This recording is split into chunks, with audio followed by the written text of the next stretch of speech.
Second शमूएल अध्याय 22 वचन 29 और 30। हे यहोवा, तू ही मेरा दीपक है और यहोवा मेरे अंधियारे को दूर करके उजियाला कर देता है।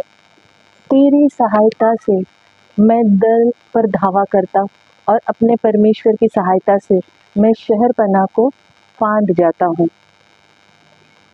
डियर लॉर्ड, थैंक यू, धन्यवाद धन्यवाद धन्यवाद प्रभु। तू मुझे पिता परमेश्वर स्ट्रेंथ, ताकत देता है हर एक युद्ध लड़ने के लिए, मानसिक, शारीरिक, आत्मिक। प्रभु तू हर एक बैटल में मेरे साथ है, मेरे पास है। परमेश्वर धन्यवाद करती हूँ प्रभु कि तूने मुझे वो ताकत दी है, वो हिम्मत दी है प्रभु, कि जो तुझसे जुड़कर मेरे अंदर है प्रभु। तू हर तूफान से पिता परमेश्वर मुझे बचाता है।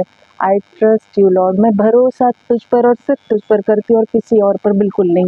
धन्यवाद धन्यवाद धन्यवाद प्रभु।